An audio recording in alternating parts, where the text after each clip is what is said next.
Assalamualaikum warahmatullahi wabarakatuh.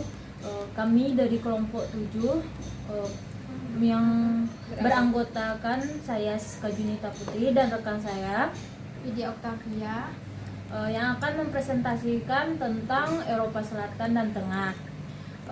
Pertama, untuk pembacaan materi akan dibawakan oleh Widya. Kepada Widya dipersilakan. Baiklah, saya akan membacakan materi yang pertama, yaitu Eropa Selatan atau kadang-kadang Eropa Mediterania merupakan sebuah wilayah benua Eropa. Tidak ada penjelasan yang dapat mengartikan istilah tersebut, tergantung faktor geografi, budaya, bahasa, atau sejarah yang terdapat di sana.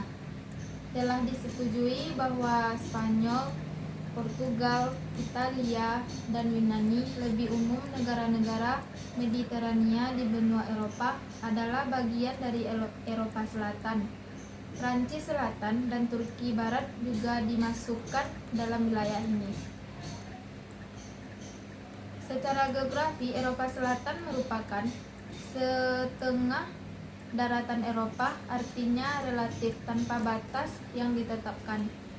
Pegunungan Alpen dan Masif Tengah merupakan perbatasan fisik antara Italia dan Prancis dan seluruh Eropa. Yang bagian A-nya yaitu secara geopolitik perserikatan bangsa-bangsa Eropa Selatan. Seperti yang dinyatakan Perserikatan Bangsa-Bangsa atau subwilayah menurut PBB meliputi negara dan teori berikut: Andorra, Gibraltar, Italia, Malta, Portugal, San Marino, Spanyol, Vatikan, Yunani. Selanjutnya bagian B-nya secara iklim. Secara iklim, Eropa Selatan merupakan serupa dengan wilayah iklim Mediterania. Iklim Mediterania sering dianggap sebagai karakteristik Eropa Selatan. Wilayah ini juga merupakan asal tradisi makanan Eropa Selatan, misalnya minyak zaitun, anggur, dan terigu khususnya.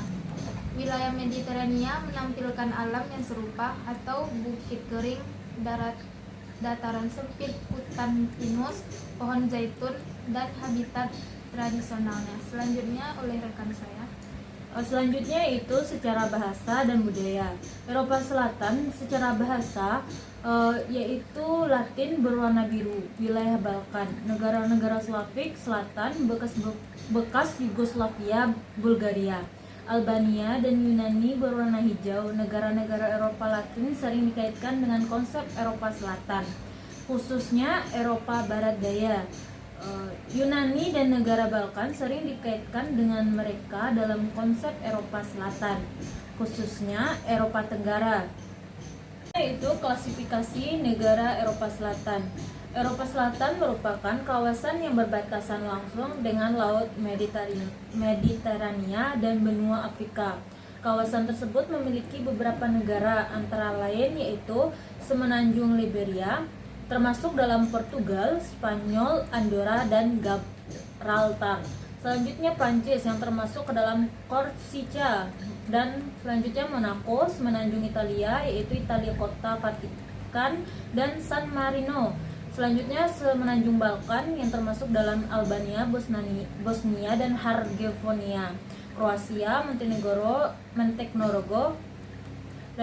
Rumania, Serbia, Turki, Yunani. Selanjutnya negara Mediterania yaitu Malta dan Siprus. Yang C, gambaran umum Eropa Tengah. Eropa Tengah adalah wilayah yang terdiri dari bagian tengah Eropa. Konsep Eropa Tengah didasarkan pada identitas sejarah, sosial, dan budaya yang sama. Eropa Tengah sedang mengalami kebangkitan strategis dengan inisiatif seperti Inisiatif Eropa Tengah yaitu CI, Centrop, dan Grup 4 Visegrad. Sementara ekonomi, kawasan menunjukkan perbedaan pendapatan yang besar. Semua negara Eropa Tengah terdaftar oleh Indeks Pembangunan Manusia sebagai sangat maju. Selanjutnya, klasifikasi negara Eropa Tengah. Eropa Tengah, wilayah ini mencakup negara-negara yang tercantum dalam bagian di bawah ini. Misalnya Austria, Republik Ceko, Jerman, Hongaria, Polandia, Slovakia, Swiss, tergantung pada konteksnya. Negara-negara Eropa Tengah kadang-kadang dikelompokkan sebagai negara-negara Eropa Timur atau Barat secara kolektif atau individual, tetapi beberapa menempatkannya di Eropa Timur. Misalnya Austria dapat disebut sebagai Eropa Tengah, serta Eropa Timur atau Eropa Barat. Selanjutnya, profil negara Eropa Tengah. Yang pertama, Eropa Tengah kita lihat dari letak geografis dan astronomis. Austria adalah negara yang sebagian besar berbentuk gunung-gunung karena lokasinya di pegunungan Alpen Timur Tengah, pegunungan Limestone Utara, dan pegunungan Limestone Selatan sebagian berada di Austria.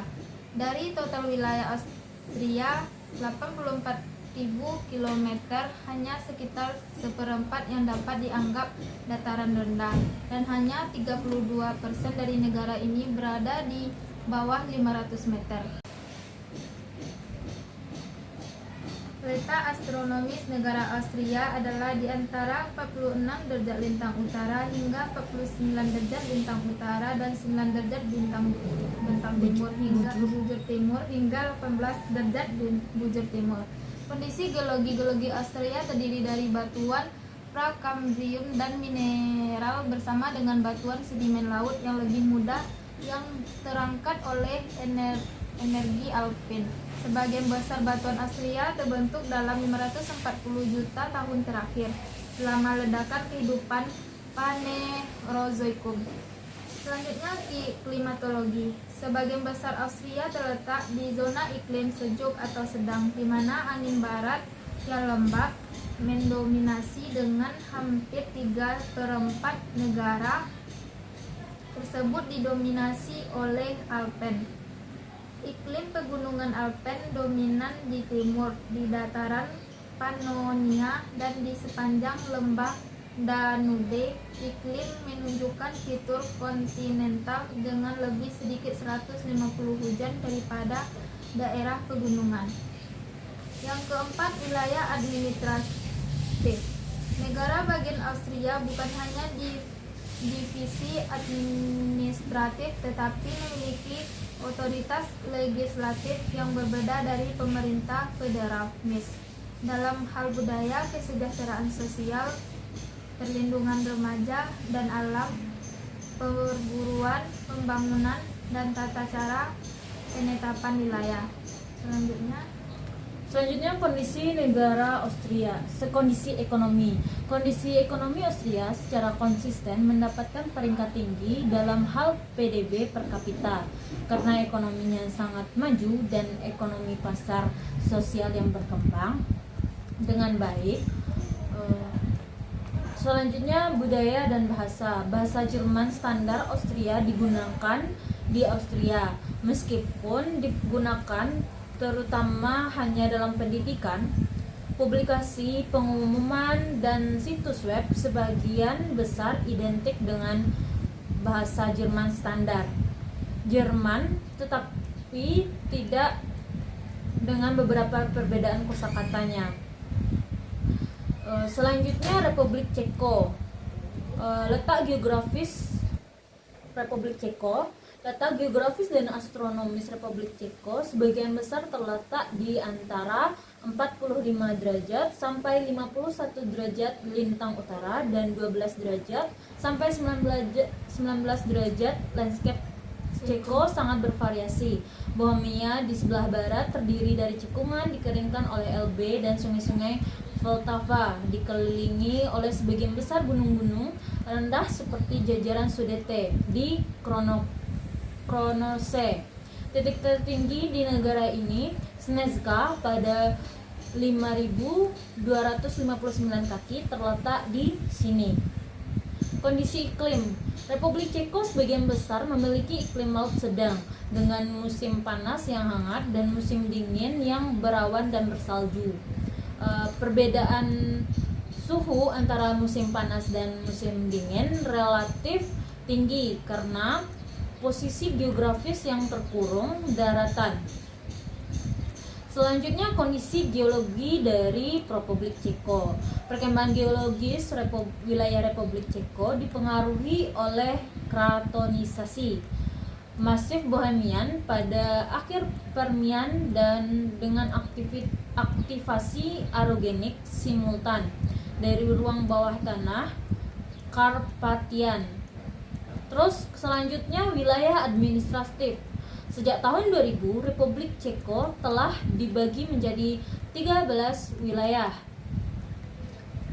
yaitu Ceko, Kraj Singular, dan ibu kota Praha. Setiap daerah memiliki majelis regional terpilih sendiri dan hetman, gubernur regional.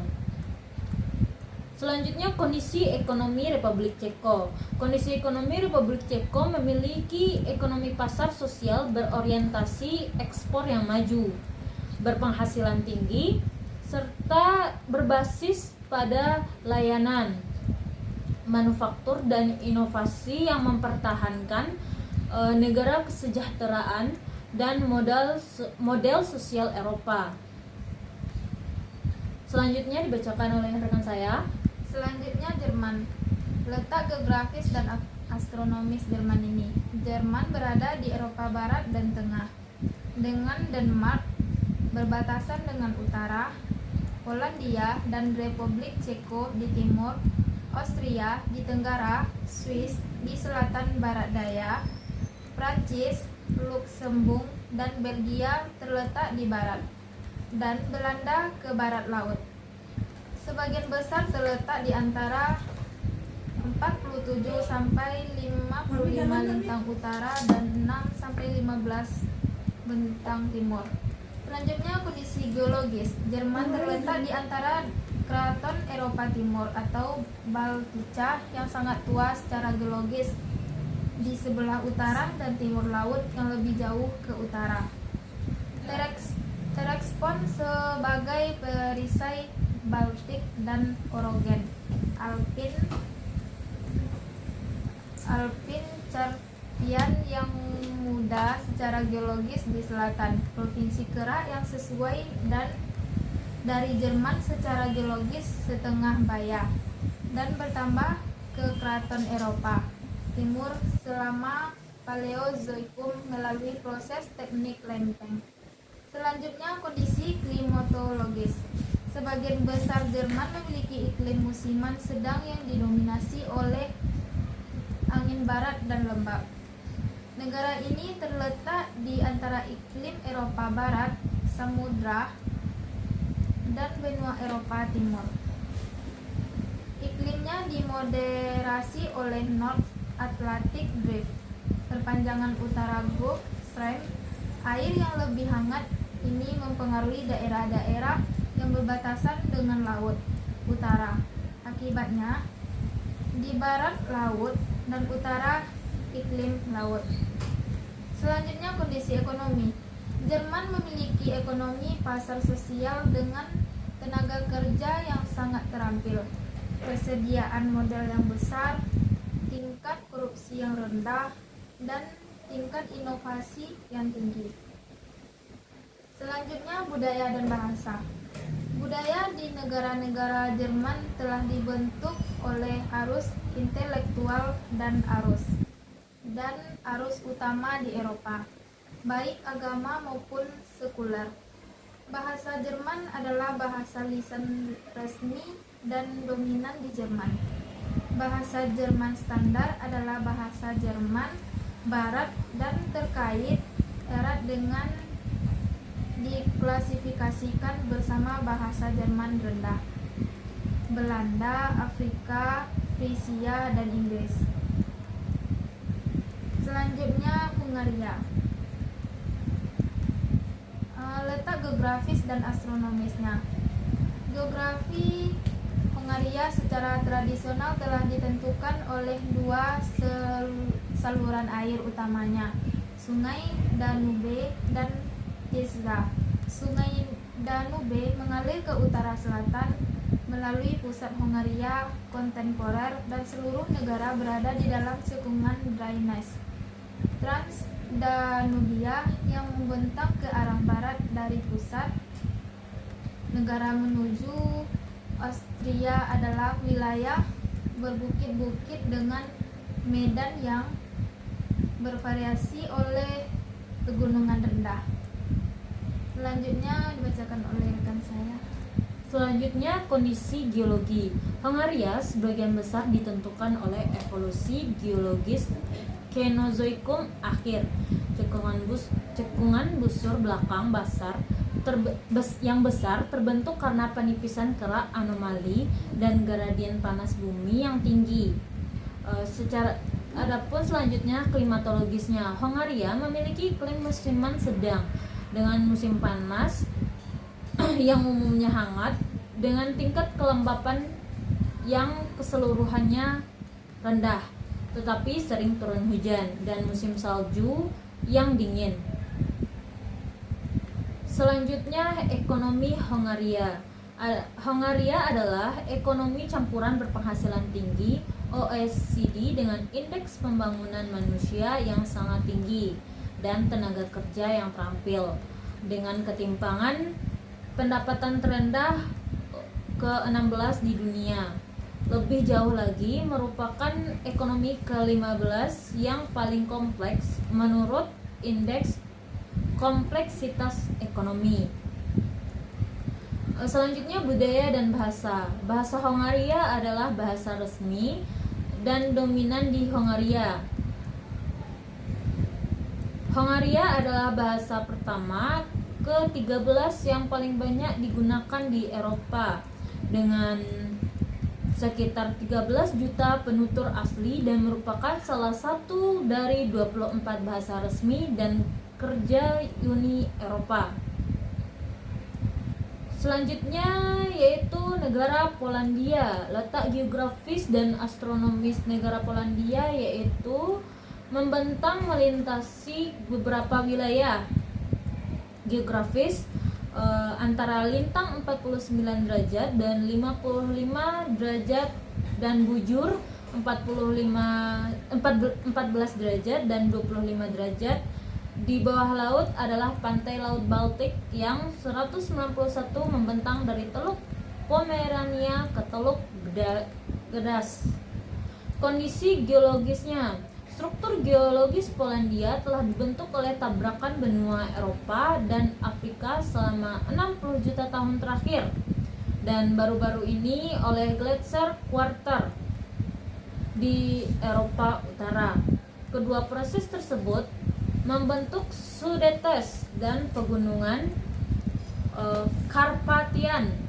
Lanskap moraine di Polandia Utara mengandung tanah yang sebagian besar terdiri dari pasir atau lempung, sementara lembah-lembah sungai zaman es di selatan sering mengandung loess. Selanjutnya, kondisi klimatologis. Iklimnya sebagian besar beriklim sedang di seluruh negeri. Iklimnya adalah samudra di utara dan barat secara bertahap menjadi lebih hangat dan kontinental menuju selatan dan timur. Musim panas umumnya hangat dengan suhu rata-rata antara 18 dan 30 derajat Celcius tergantung pada wilayah. Selanjutnya, musim dingin, agak dingin dengan suhu rata-rata sekitar 3 derajat Celcius di barat laut dan min derajat Celcius di timur laut. Kondisi ekonomi Polandia. Ekonomi Polandia dianggap sebagai salah satu yang lebih tangguh dari negara-negara pasca komunis dan merupakan salah satu negara dengan pertumbuhan tercepat di Uni Eropa, memiliki pasar domestik yang kuat, utang swasta yang rendah, serta tingkat 157 pengangguran yang rendah, mata uang yang fleksibel, dan tergantung pada sektor ekspor tunggal. Ekspor paling sukses di negara itu termasuk mesin, furnitur, produk makanan, pakaian, sepatu, dan kosmetik. Budaya dan bahasanya. Budaya Polandia terkait erat dengan sejarah 1000 tahunan yang rumit, dengan asal-usul dalam budaya Proto-Slav dari waktu ke waktu. Budaya Polandia telah dipengaruhi oleh hubungan yang terjalin dengan dunia Jerman, Latin dari Bizantium, serta dalam dialog berkelanjutan dengan banyak kelompok etnis dan minoritas yang tinggal di Polandia. Bahasa Polandia termasuk dalam subkelompok bahasa Slav Barat, dengan berhubungan erat dengan bahasa Ceko dan Slovakia. Ini adalah bahasa lisan resmi dan dominan di Polandia.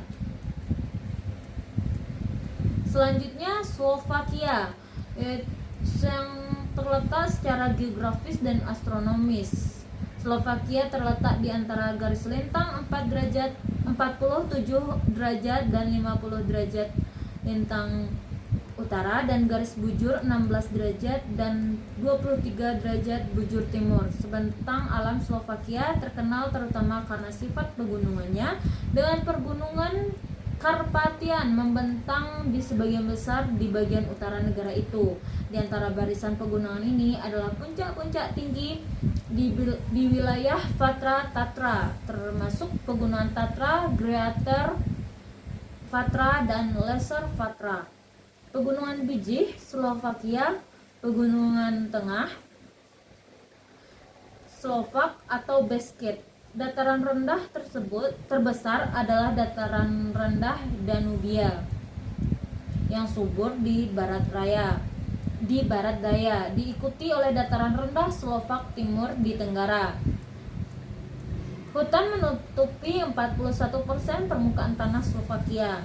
Adapun kondisi geologisnya yaitu secara struktural kompleks dengan jajaran pegunungan dan sabuk yang sangat bervariasi, yang sebagian besar terbentuk selama Paleozoikum hingga Kenozoikum. Selanjutnya kondisi ekonomi Slovakia. Slovakia memiliki ekonomi yang maju, berpenghasilan tinggi, dengan PDB per kapita setara dengan 78% dari rata-rata Uni Eropa pada tahun 2018. Negara ini mengalami kesulitan mengatasi ketidakseimbangan regional dalam hal kekayaan dan pekerjaan. PDB per kapita berkisar dari 188% rata-rata Uni Eropa di Bratislava hingga 54% di Slovakia Timur. Meskipun ketimpangan pendapatan daerah tinggi, 90% penduduk memiliki rumah mereka sendiri. Budaya dan bahasa Slovakia. Bahasa resminya adalah Slovak, anggota keluarga bahasa Slavik. Bahasa Hongaria digunakan secara luas di wilayah selatan dan Rusin digunakan di beberapa bagian timur laut. Bahasa minoritas memegang status CO ofisial di kota-kota di mana ukuran populasi minoritas memenuhi ambang batas hukum 15% dalam 2 sensus berturut-turut.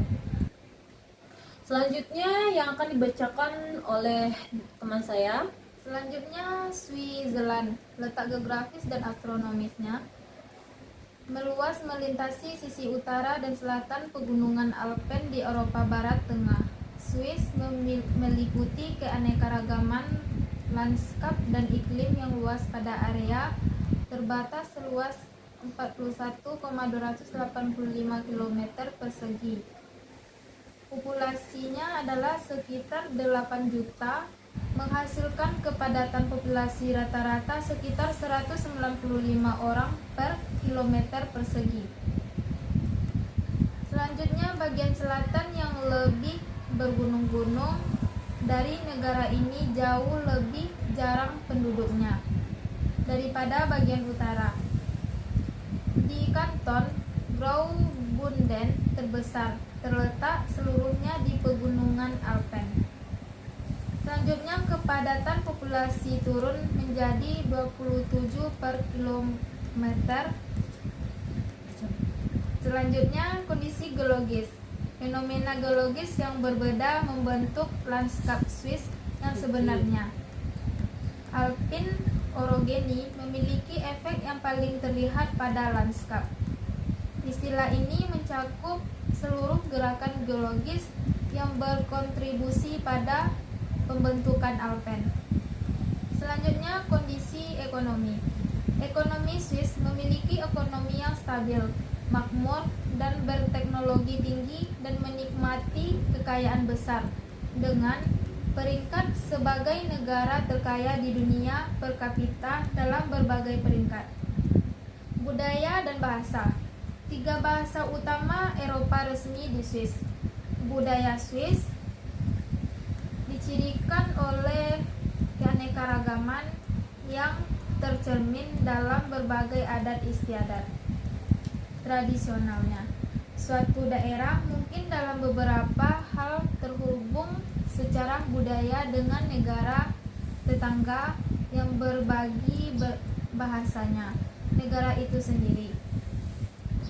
Berakar pada budaya Eropa Barat, budaya Romans yang terisolasi secara linguistik di Graubünden di Swiss Timur merupakan pengecualian. Ia bertahan hanya di lembah-lembah atau Rhin dan berusaha mempertahankan tradisi linguistiknya yang langka. Swiss adalah rumah bagi banyak kontributor terkemuka untuk sastra, seni, arsitektur, musik, dan sains.